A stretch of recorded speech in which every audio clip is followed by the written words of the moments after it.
ल सेवारू फेरि संसारमा बस्ने मौलिक पहिचानवादी सभ्यतावादी संस्कृति संरचनावादी मित्रहरूमा एउटा कसेली पठाइरहेको छु। आज मुन्दुमको कसेली छ प्रामसिङमा टाङमा अथवा उत्तिसिङ प्रामसिङमा ढाल्ने मुन्दुम अनुसार प्रामसिङमा एक प्रकारको खराब रुख हो। सुगा सुगो प्रेतमाहरूको आत्मा बस्ने भीमकै रुख हो। यो रुखमा एक चिलको राजा कोकभिकमा बसेको थियो। यो ठाउँ कहाँ भन्दा हालको आश्रयको निङ्ग्रादिन फोगोवा गाउँमा पर्दछ। त्यो समयमा सावेहाङहरूको सन्तान मान्छेहरू उसको नङ्ग्राले चापी टिपेर ल्याएर त्यो ठाउँमा आहार अथवा खान्थ्यो र त्यो ठाउँको प्रेतमा बस्ने रुख एकलाई अझै पनि हाम्रो याक्थुङ समाजहरूले 3 राते 1 राते तौसी अनुष्ठान गर्नु पर्दा सुघा खेद्ने थुन्ने दिनमा नै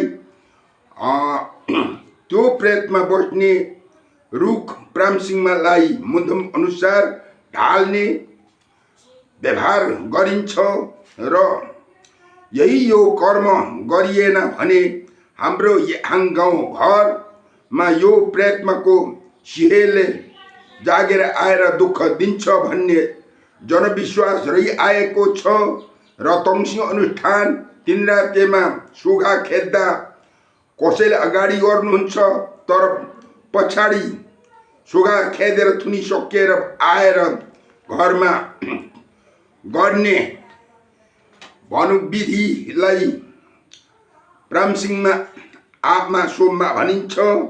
एक गर्ने तरिका कतुकीको घरको चुलोमा आगो फुकी त्यसको छेउमा नौताला घोङ्ग्रिङ खिपी गाड्ने र काँचो धागोले 4 सुर टाँगेर रुखको हाँगा पलाएको प्रत्येक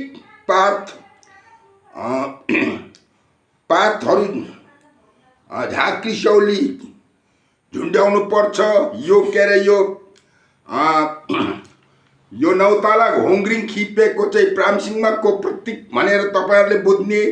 यो 4वटा धागो 4 सुर टाँगिएको छ। यसमा पातहरू सामसिङ झाँक्रिसौलीको पात झुन्ड्याएको आभास म तपाईहरुले देखाइरहेको छु। यो यथार्थ 3 रातेमा गर्नु पर्दाखेरि चाहिँ 8 दिशा टाङ्नु पर्छ।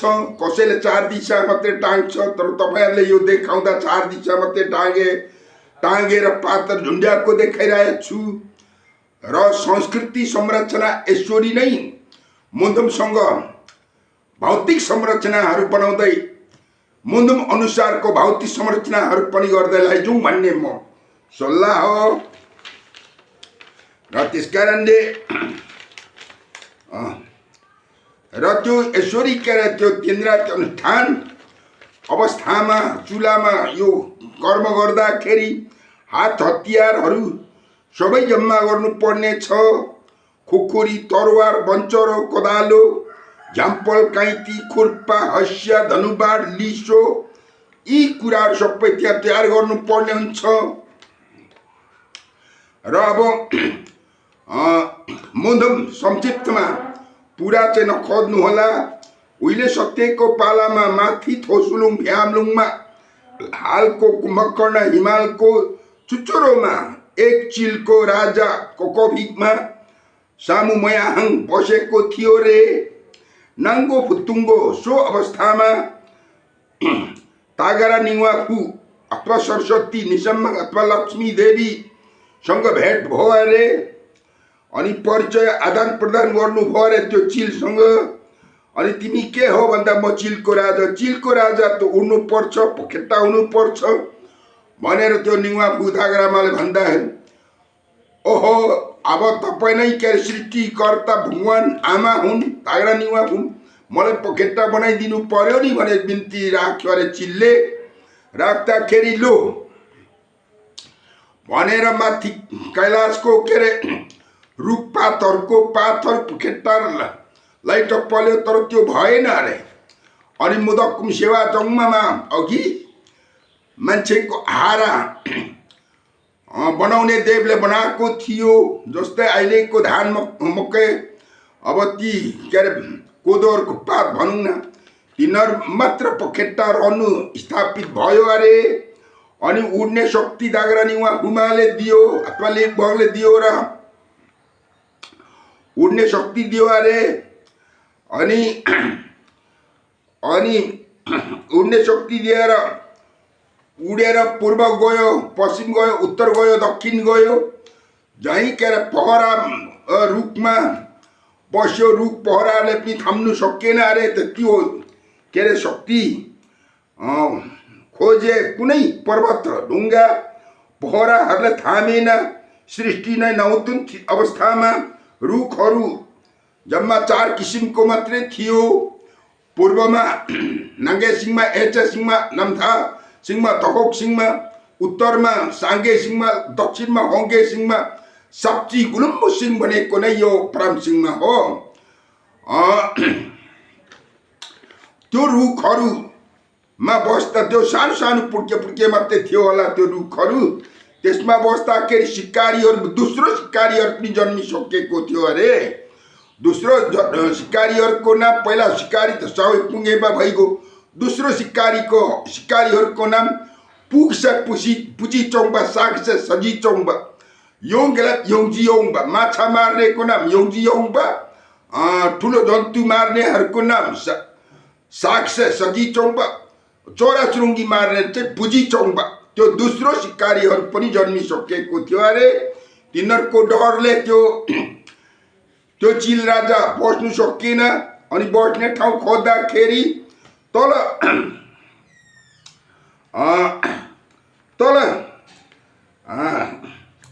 हालको निगरादेन 8 राईमा एकपट्टि मिम्मेरी खोल्सा, एकपट्टि नाफु खोल्सा, साप्ची गुलुम्बु कुनु युक्फुङको 8 राई फोगोङमा भन्ने युक्फुङमा त्यहाँ के अरे उडेर गएर त्यहाँ बस्दा चाहिँ त्यो रुखको टुप्पामा बस्दा चाहिँ थाम्यो अरे। त्यहाँ बस्नुभयो अरे। बसेर पूर्व पश्चिम उत्तर दक्षिण हेर्दाखेरि उसको आहारा के पनि थिएन। खाम्बोङ बलुङबोङहरू के अरे माथि सबै आङका सन्तानहरू च्याप्पै ल्याउँदै त्यहाँ आहारा बनायो अरे। खुनहरू तर झर्थ्यो अरे विभिन्न त्यहाँ। अनि त्यसो गर्दाखेरि त्यहाँ वरिपरि खाम्बोङबार सल्लाह गर्नु थाल्यो। लो यसले त सखा गर्ने हो, यो चिल त मार्नु पर्छ भनेर दुनियाँ सल्लाह माग्यो, सल्लाह खोज्यो, बुद्धि विवेक खोज्दाखेरि त्यो सावै हाङको चेली थापुरा मेलौङ हाङमा पनि ल्याएर खाइसक्यो अरे। त्यसरी के अरे एक दिन एउटा मेलोपातमा 12 बजीको अवस्थामा एउटा बुढी आइमे भेट्टायो अरे। त्यसको नाम सिगेरा इतुकामा। त्यसले सोध्यो अरे, यस्तो चिलको राजा यहाँ बस्छ, दुनियाँ मान्छे सार्दै सक्यो, यो थामिसक्नु छैन, यसले मार्ने बुद्धि के छ आमा भनेर सोद्धाखेरि त्यो सिगेरा इतुकामाले भन्यो अरे, लु भोट मधेसको हात्तीबार ओदाल तिनीहरू ल्याएर के अरे लिम्बू भाषामा त्यो के अरे पल्सीहरूलाई चाहिँ नेबे भनिन्छ। यस्तो जाल बुन्नु, महाजाल बुन्नु भनेर यो के अरे अहिले पनि हाम्रो औल मधेसमा पाइने ओदाल चाहिँ हिमालमा कस्तुरी पासो थाप्ने डोरी त्यही अरे। हिमालमा जाँदा त्यो के अरे त्यो ओदालको डोरी काँचो भएर 10 वर्षमा पनि मक्किँदैन अरे। हत्तीबारको डोरी मधेसमा के अरे जति घामले सुक्यो उति दर हुन्छ अरे। तिनीहरूको महाजाल बुनेर त्यो जाल त्यो के अरे प्रामसिङमा त्यो भोगाउँमा त्यो प्रामसिङ रुखको फेदमा जाल टाङ्ग्यो अरे। अनि त्यो बुढी आमा सिकायो। अनि त्यसको छेउमा एउटा खडल भित्तामा खन्नु पर्छ ओडार। त्यसमा त्यो जाल महाजाल पल्छीमा भोटको माछा मधेसको माछा चारो झुन्ड्याउनु पर्छ। अनि त्यसमा म आउँछु। अनि म माथिको कभिकमा त्यो चिल राजा टुप्पा बस्ने देखिने गरी म त्यहाँ आएर त्यो ओडारको छेउमा म नाची टपल्छु। सामुएमयादी लामेको कभिकमे लोकताङ आङ्यो भनेर म कराउँछु। त्यतिखेर माथि झ्याम्टेर आउँदा सुइकेर हुइकेर आउँदाखेरि तल जालमा पर्छ। त्यतिखेर सिकारीहरूले मारिदिन्छ भनेर नभन्दै त्यसो गर्यो। अनि कभिकमा माथि यो प्रामसिङमाको टुप्पाबाट हुइकेर आएर त्यो बुढी आमालाई टिप्नु खोज्दा बुढी आमा चाहिँ माथि ओडारभित्र लुक्यो। त्यो महाजालमा पर्यो र त्यो सिकारीहरूले कुटेर मारिदियो अरे। कुटेर मारिदियो। त्यहाँदेखि त्यो मारेको चिलको के अरे सम्पूर्ण आगोमा ध्वस्त बनायो। त्यसरी बनाउँदाखेरि त त्यो रुख त फेरि बोल्यो परे। लो त्यो चिल त मार्यो।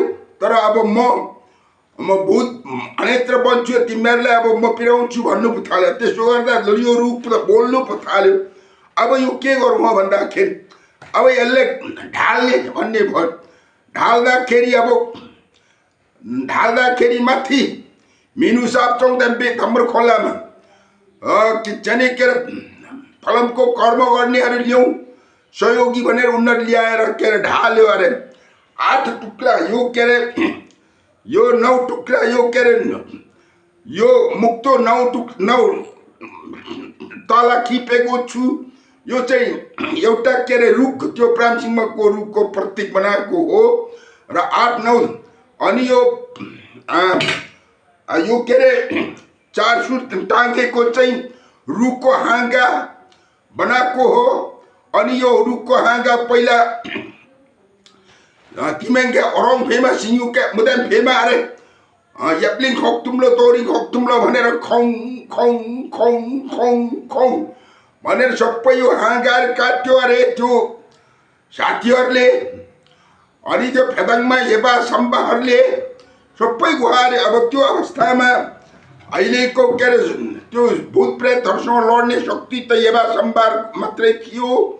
अनि त्यो चिल बस्ने त्यो हाँगार सबै यसरी चुडाइदियो। अनि माथि टुप्पादेखि तलसम्म गेड्नु खोज्यो। कहिले लड्दैन अरे। आज आधी काटेको भोलि त यार तन्तुरुस्त हुन्छ अरे। ए बाबा 8-9 दिन काट्दा पनि ढाल्नु सकिएन, ढल्दैन। त्यसो गर्दा के अरे हावा सिसेलीबाट बोलाउँदा पनि हावाले पनि ढलाउनु सकिएन। त्यसो गर्दा सदुङले बुहाङले फेरि माथि गएर सोध्यो अरे। सोद्धाखेरि सदुङले बुहाङले भन लु त्यसो हो भने म फलमको सङ्लीले बाँधेर म तान्दिन्छु तिमीहरूले तलबाट काटिदिनु फेदमा भने। अनि त्यो सदुङले बुहाङले फलमको सङ्लीले टुप्पामा बाँधेर तान्नु सघायो अरे। त्यो चाहिँ अहिले के अरे भूत प्रेतहरूको साङ्गु भयो भनिन्छ। मुन्दुममा त्यसरी जोड छ। यो 3 राते मुन्दुम वा 1 राते मुन्दुम दङ्सी अनुष्ठान गर्दा सोहा तरौँ हामी के थाप्छौँ मान्छेको तरौँ तान्छौँ सोगाको काटकुट गर्छौँ। त्यो चाहिँ यसको प्रतीक भएको अरे भनेर मुन्दुम जोडिन्छ। त्यसकारणले अनि त्यो भइसकेपछि हाँगा इत्यादि काटेर काटकुट गरेर भयो। अनि तल के अरे लडाएपछि याप्लिङ खोक्तुम्लो तोरी खोक्तुम्लो भनेको 8-9 टुक्का काटौँ है भन्ने हो। याप्लिङ खोक्तुम तोरिङ खोक्तुम याप्लिङमा खोक्तु तोरिङमा खोक्तु भनेको 8 टुक्रा 9 टुक्रा यो तलै पछि गेड्नुलाई याप्लिङ तोरिङ भनिन्छ। अनि त्यहाँदेखि टुक्रा टुक्रा पार्यो। अनि अझै फेरि माटोभित्र बोल्छौ परे। यस्तो गरे पनि म त अझै गएको छुइनँ नि भनेर त्यो के अरे बोल्छौ। अरे हौ माटोभित्र यस्तो बोल्ने छ नि यो भने उसको जरा समेत उखेल्नु भनेर जरा सोरा त्यो कोदालो झम्पल इत्यादिले त्यो झम्पल कोदालो तयारी गर्नुको अर्थ नै त्यो हो। अनि त्यो झम्पल कोदालोले खन्दाखेरि त सुँगुरको साँड पनि निस्क्यो अरे। अनि त्यो सुँगुरको साँड निस्किएको पनि कुटकाट गरेर मारिदियो अरे। त्यसको अर्थ चाहिँ शशी मठको उत्पत्ति पनि त्यसरी भयो अरे। अनि त्यो पनि काटकुट गरेर पुरा आगोमा ध्वस्त गरेर अब त्यो याफुकको यास्रिङबा येबाले अब मन्त्र गर्यो अरे। त्यहाँदेखि त्यो फुगौवा खोलादेखि उधो बोक्ने एउटा खल्सी छ। अनि तल त्यो खल्सी र तम्बर त्यो जोडेको ठाउँलाई चाहिँ चक्काराङ भन्छ। चारवटा खल्सा जोड्छ तम्बर समेत, त्यसले चक्काराङ भन्छ। दुईटा खोला एउटालाई चाहिँ अहौँ, दुईटा जोडेकोले दोभान, तीनवटा जोडेकोले सुम्मादो, चारवटा जोडेकोले चक्काराङ, पाँचवटा जोडेकोले असुम, छवटाले चिसुम भन्ने हाम्रो मुदम छ। त्यो चक्काराङमा त्यो बिजुवाले मन्त्र साथ नाच नृत्य गरेर यसरी नाच्यो अरे। त्यो समेत थालकुटेर देखाएको छु।